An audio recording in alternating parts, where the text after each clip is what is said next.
Hello, everybody. Welcome back to the Flavorful Life podcast. Well, today we have a very special guest, my friend Cece. She is the founder of Your Montage, and she's also the podcast host of Dear Next Gen. She's also a social media manager for food brands, and she's just very talented in a lot of different ways. You're such a good friend to me. We met like 5 years ago at Village Church, and I just thought you were just the sweetest person ever, and I'm just so honored to have you on the podcast. Yeah, so sorry Jordan took your spot today. It's gonna be weird to listen and it's not Jordan's voice coming through, but I know. I'm so grateful to be here, and yeah, I love Brooklyn and her family and all her work so much. You guys have built really good content, community, tips, and I benefit from it from like a social media manager perspective, but also as a friend. It's been really fun to see all the different growth and to watch you get into this new stage of life too, as working and then entrepreneurship and then hot mom. Here you go. Yes, I'm having my baby in a month. I can't believe it. I can't believe it's so soon, and yeah, I'm just so excited for what that's gonna look like. Also scared, but mostly excited. Community's good. I feel like the fact that we live 10 minutes away from each other and there's a lot of family close by and friends close by, I think it's gonna be really special. Absolutely. Absolutely. Well, I want to start off by you telling the audience a bit about yourself and just your story of how you've gotten to where you are today. Yeah. Thank you for giving me a bit of a heads up on some of the topics. Absolutely, because I always appreciate it when people do that for me. I'm like, thanks for setting the questions ahead of time. This is also so different. So on my podcast, I interview people usually, and it's been a lot of remote for now because our goal for the next seasons is to do in person like this and to do it with friends. But to start off, it felt kind of easier to do it that way, and it's being on the other side is so different, right? But you also just have I feel like I'm a little bit less nervous than when I interview people because obviously you're my friend, and then I can just say the truth and what I'm feeling, and no judgment here. Exactly. You have a great community. So yeah, what I do today is so different than what I thought I would do. I was in high school, and then I thought, okay, I'm going to teach and be a kindergarten teacher. I think I would have loved it. I don't know if it would have been what I was called to do. It probably was just something I enjoyed the idea of, and I was around a lot of kids, so I thought, okay, yeah, maybe this is what I could pursue as a career. And then as I got into first 2 years of school, very similar to you, like we both started school for different things. Midway, I was like, I just dream of businesses. I dream of marketing plans. I am sitting on transit or driving and I'm seeing ads and I'm thinking, this is a great ad. Here's how I would change this ad. Here's how I would do a photo shoot to match this ad campaign. And my brain just wouldn't stop. And that just kind of fueled my calling to kind of shift into getting into education for business, for marketing, for storytelling. So I hopped around different schools, and I think that's not talked about enough. And I'm very open about if anybody has questions, because bouncing in different degrees or programs or schools is actually very common, but people often fear it because of what their family's thinking, because of what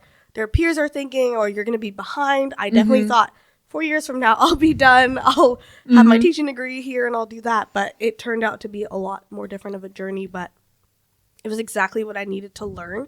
I was able to travel a lot because school is really condensed in business marketing. In the programs that I took, and then in between that I would freelance, and then in between that I would travel, and then I would be part of different programs where there's teens and there's youth and there's adults all like mixed together. And I think that started my passion of, I really like when generations are bridged and I'm hanging out with somebody who's a grandma, and then I'm also best friends with like a 6-year-old, and there's just so much amazing conversation and community that comes from that. So that is definitely what, fueled what I do today, which is a mix of, I get to be a freelance social media and marketing manager, and then at the same time I get to run a nonprofit that bridges gaps between generations. So it really didn't start that way. Yeah, it started off of like, let's just do events for different people, and I come from a church background, so it's a little bit more normal for teenagers to hang out with adults and for adults to hang out with young adults and moms. That's a good point. That's true. It's kind of more normal for us. It is. It is. Yeah. When you're not used to, or when you're not growing up in church, it's almost a bit weird hanging out with adults because you're just not doing that on a regular basis. Exactly. Like right before I parked here, I got a call from 17-year-olds and we're just chatting about just what we're going to do for the day. And it seems so normal to me, but also it's very, very strange outside, but I don't think it has to be strange. So that's why. No, not at all. Yeah, Montage started as events and then it grew into let's do workshops, let's do a podcast, just because people told me Gen Z doesn't listen to podcasts and I was determined to prove them wrong. So yeah, that is something that you are so amazing at and so inspiring. Like you just go after it and you don't trial and error. You don't need to know all the answers, and that's something that you just inspire me so much. Oh, thank you. And it's so inspiring what you've built with Montage, and you got this amazing conference coming up on Saturday. Thanks for coming to speak at it. Oh, of course. Anything for you. And yeah, just who you are as a person. So many people look up to you, and I just couldn't be more proud of who you are. Thank you. Yeah, when people have been around from the start, I definitely feel like everybody's been on the journey with me, and that's how I feel too with you. I'm like, oh, I've seen Brooklyn's brand grow and she's seen my brand grow, and you get attached to what the people are building and growing in their mission. And I think that's what's happening now. Is it's not just my thing anymore. It was definitely every season has been a different group of people really coming alongside and making this happen, because this wasn't a solo idea. This was a group of girls who came together and another group of girls who had more time and were able to take it over, and it's just been growing and growing, and now we have a lot of husbands and boyfriends involved. And shout out your husband. He's amazing. Shout out to my husband and all the other husbands and boyfriends who just come support and set up and tear down and build things for us. It's so crazy to think that it's only going to grow bigger, probably. Absolutely. And it's beyond just me coming up with an idea anymore. Yeah, because you've built such an amazing, loyal community, and yeah, it's just sky's the limit with that. Yeah, absolutely. I hope so. Absolutely. So do you remember a specific moment when you had like a light bulb moment? I want to start a nonprofit, because like it's pretty rare for someone your age to want to start, a nonprofit. It's not easy, right? So what do you remember that moment when, or maybe not, it may not be a moment, but a time when you wanted to start it? Yeah, like I said, events were probably the main thing we were interested in, because I was getting invited to a lot of different business type of events or PR events, and those were really geared towards older millennials and then the generation after that. And that made me think, this is great for these women. They have community, they have friendships, they have panels and workshops, but what is there for the younger people? And I had remembered I had been to something in like grade 6, and they gave us smoothies, and it was luau themed, and it was all about confidence. And after that, I never went to anything like that again.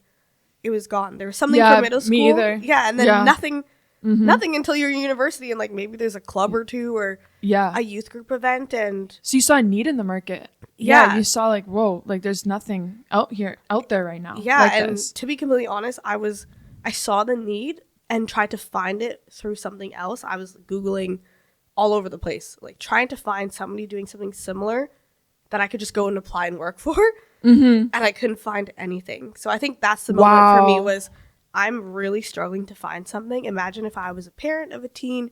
Imagine if I was a teen. Imagine if I was a young adult, second year university. Where am I going to go? Because I'm really good at searching things on the internet, I think. Like I can. You are. Yeah, I can You're Google very savvy whatever on I that. need. Yeah, I can Google what I need. I can hire who I need through online. I can build connections. But if I can't find it, something's wrong. So that's why I think I went, okay, what does it look like to do that? And we live in British Columbia, so it's not that hard to apply for a nonprofit / society, but it is very time consuming, and the process has changed over the years. So it's a lot of back end work before you see the results. But now I'm seeing results where I can apply for different grants, which I'm really excited about. That's amazing. Yeah, and a lot of people don't even really know about that. No. Whether you're a nonprofit or business, it's a good reminder even for myself that there are grants out there. There's a lot of money flowing around. Companies have money.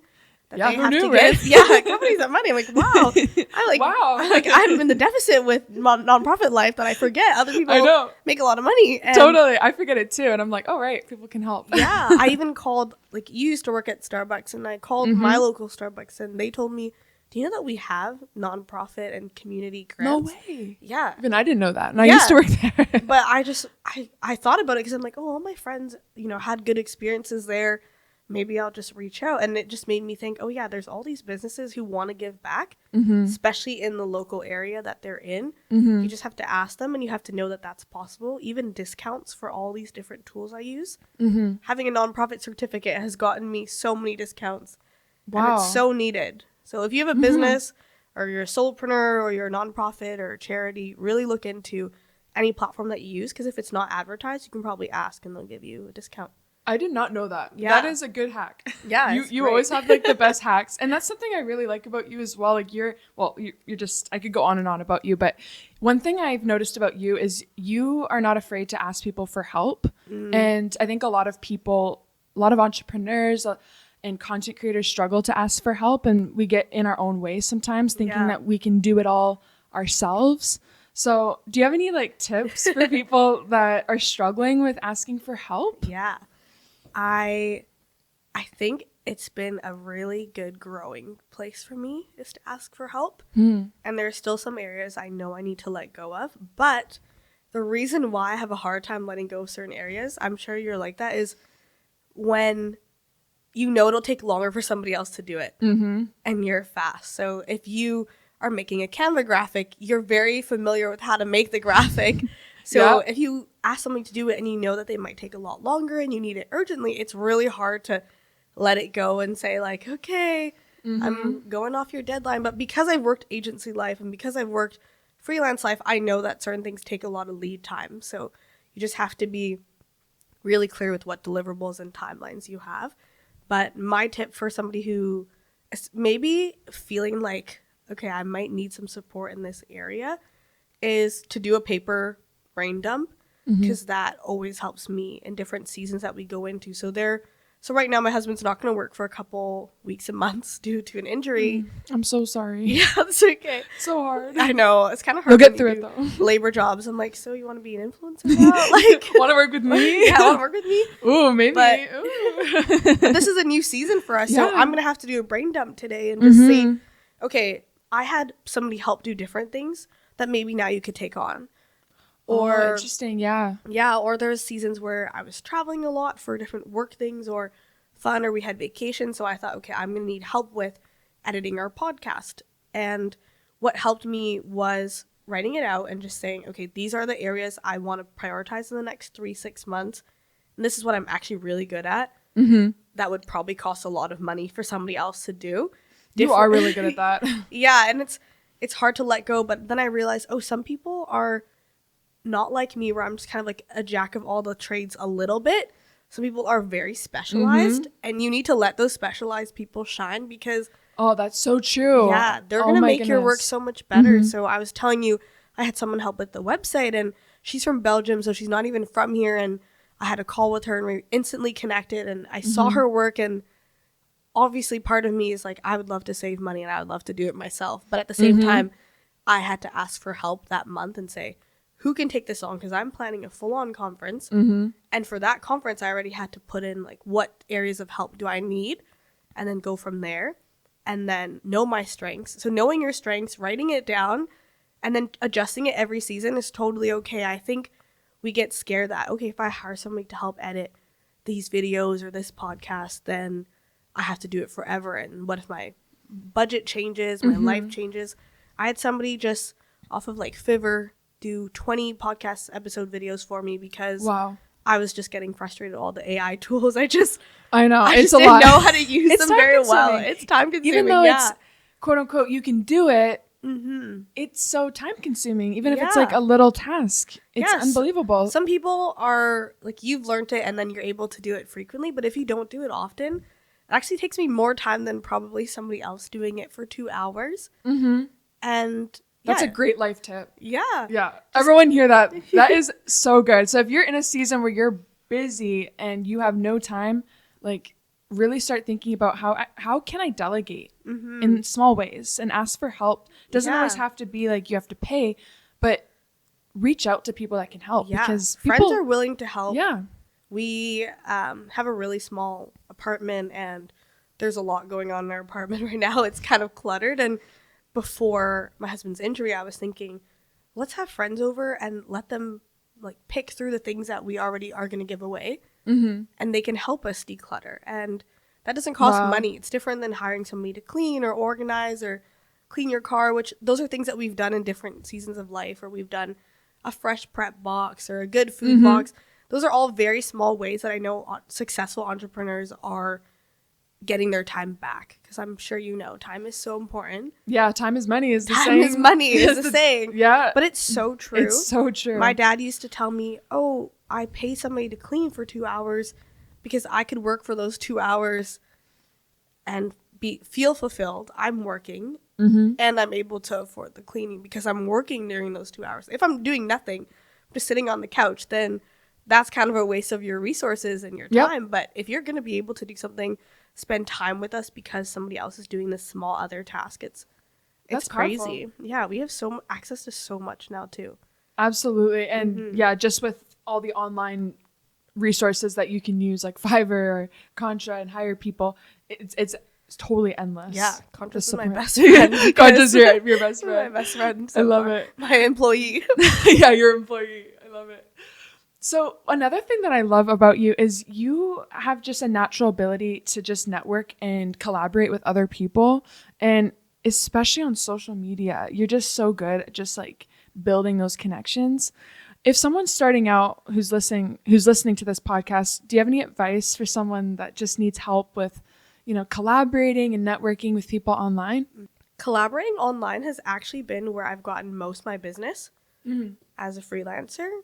It's where I've been offered full-time roles, and it's where I've been really successful with our nonprofit partnerships, I would say, more than traditional reach outs and traditional platforms, which is that's so 2024 is to say, oh, social media is where I get my work and my lead gen. But it works. Yeah, and I don't think you should only do things like that, because obviously I'm sure you can get into this in other episodes where, you don't always own your social media platform and your audience, but it is such a good tool if you have other backends set up well. So to me, collaboration is, if it's a fit, it's a fit. And if it's not a fit, it's okay. It's not personal. It's maybe not the right time. And it probably wasn't meant to be. And being a Christian, I kind of have a different mindset, I would say, than when I was in business school. It was really hard because everything is very quantifiable, where it's like, oh, the reason you didn't get this partnership or this collab or this brand making a product with this brand is because XYZ, they don't like you.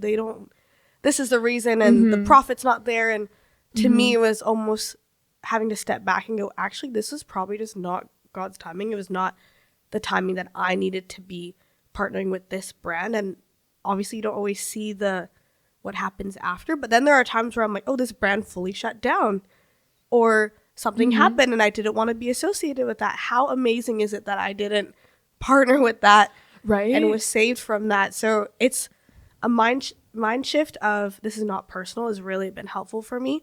So that is a great mindset for life. It's not personal. It's not always personal. Totally. It could be, and working on the back end, I can see, okay, there's budgets involved. A brand can look super, super successful, but they might not have the means to accommodate what you're looking for. And it might not just be the right location where you live, what you're doing, your project at that time. But asking does not hurt anybody. I think everybody should ask. Be bold, be brave. Don't just copy paste the same message everywhere. No. Be tailored to who you're reaching out to. But sometimes it's just late at night, I'll scroll, I'll see a brand I really, really love that matches my nonprofit's demographic, and I might not have an idea now, but I might have an idea for later, and I'll jot it down, or I'll save the post and I'll put in a little folder that just says to reach out to one day. Oh, that's a good tip. Document. Yeah. Document the people you want to network with. Just put it somewhere, because you never know. And if somebody catches your eye, it's a good feeling. Then keep that for later. And there are times where I instantly reach out. I'll just say right away, like, hey, I love what you're doing. Send a voice message or a text. and like we have a podcast and I think our audience would love hearing about your podcast. Let me know if you ever want to do this. Or it'll be even a toothpaste company recently. I just really like this really amazing, great values toothpaste company. I love toothpaste. Yeah, I'll give you one. And I just like their content. I liked what they were doing.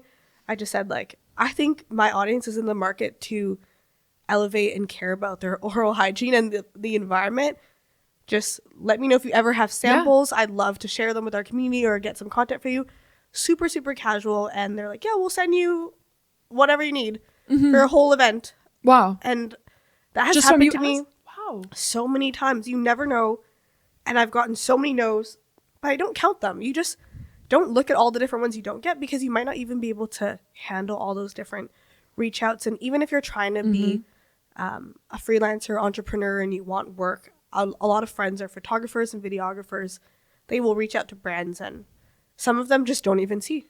Some of them are so busy. Some of them don't have the budget right now, but then maybe 1 out of 5 will say yes. And that's amazing. Yeah, it is a numbers game, because not everyone's going to say yes, but the ones that do, that's important. Yeah, you don't want all of them. You just want a few, right? Awesome. Well, I have one last question for you. So what is one piece of advice you could give someone who's listening today, who wants to start their own thing, but is afraid to start? What would you tell that person? Okay, before I answer, I would love to hear what your advice would be, because we both sat down multiple times to dream up something we want to start. And I'm not going to lie, you are somebody who pushed me to actually put pen to paper a lot of times. So I don't know if you've answered this specific question before, but yeah, I'd love to hear what you would say. Wow, you're throwing it back at me. Throwing it back at you. I love it. Yeah. I think if you want to start something new, just try it out. Just take that first couple steps, because momentum is power. When you overthink things and you're like, oh, I have to have all the answers. It's like, no, you don't. Just test it out. And people might second guess you. That's okay. Let them. Yeah. Do the work, take the action, and eventually people will start seeing the results. So that's my biggest piece of advice. Yeah. What about you? I'm sure it's very common to want to start something. And even if you're not super entrepreneurial like your family and my family, there's probably a little business idea you've had, a little project you've had, or you see somebody or you see a company do something and you're like, oh, I would love to, learn to be a spin instructor, learn to be whatever it is. It doesn't have to be a full-on business, but if you feel a twinkle of hope,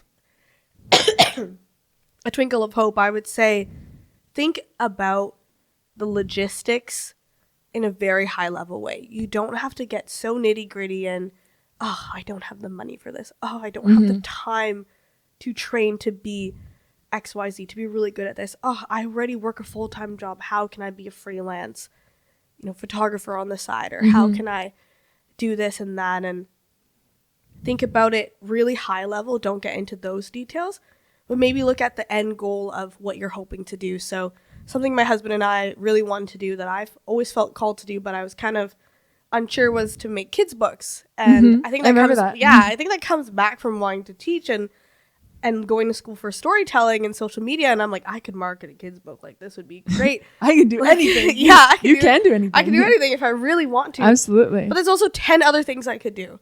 So logistically, I had to think, what do I want to focus on in different seasons? And there were times where that was not the season. And then there are times where now I'm like, you know what? This could be the season. And looking at that and asking the questions before was okay, because I actually knew how much a publisher cost really early on. So if you have an idea and you've dreamt of doing it for so long and you get anxious about finances, you get anxious about, your time capacity, just do a quick search and say, okay, I'm going to need this much at some point. It's going to be a commitment of maybe 1 month, 2 months, 3 months. I don't have this now, this availability, but at some point something happens and I have that availability, I could do it. And if it's something that kind of replaces your full-time job, we've both done that where we've worked full-time and then not. I think it's okay to dream about it and to work on it on the side when you have time. Absolutely. Especially if you're not enjoying your job.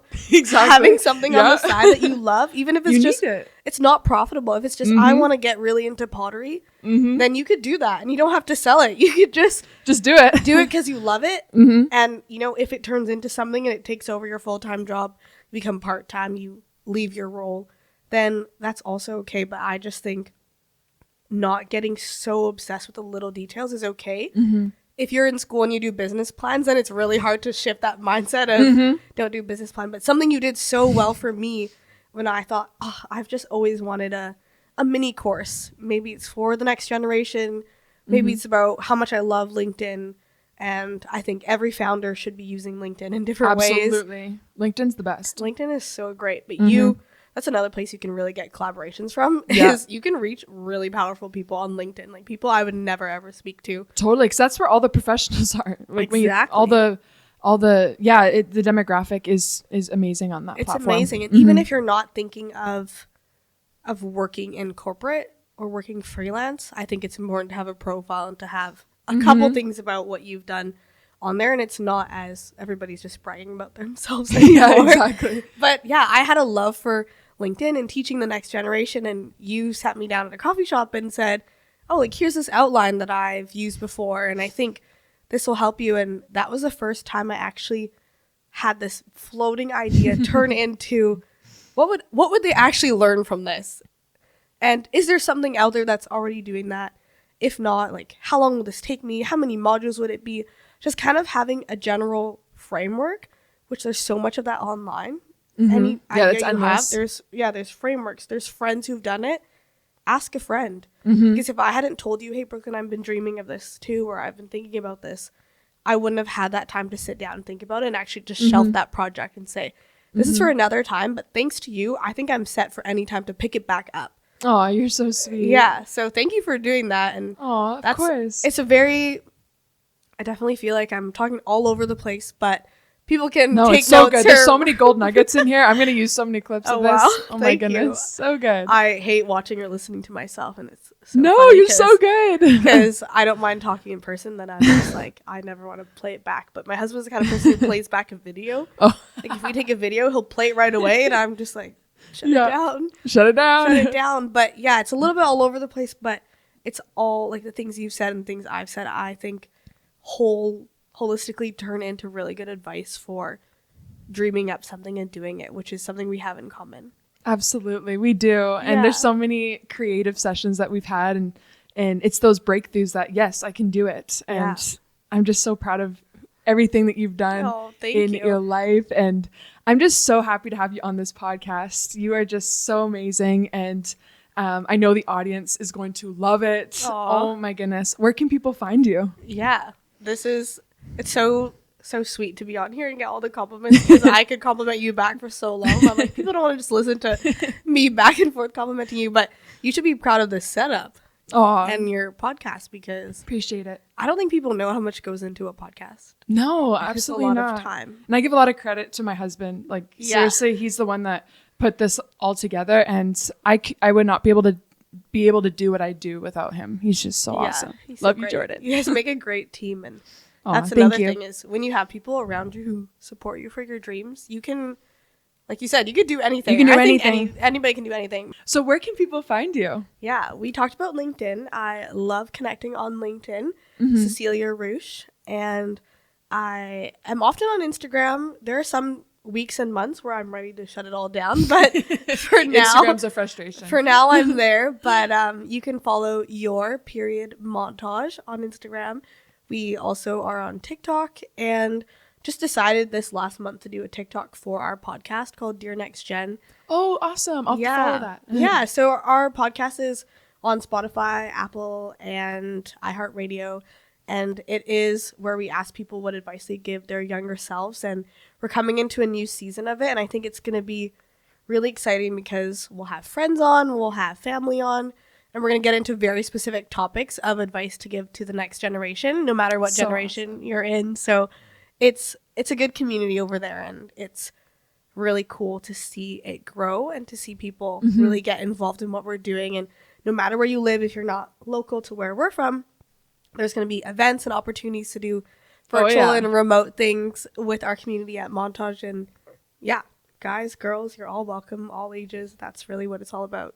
Absolutely. Oh, I love it. We'll make sure all that information is in the show notes so you can follow your Montage and catch up what they're doing.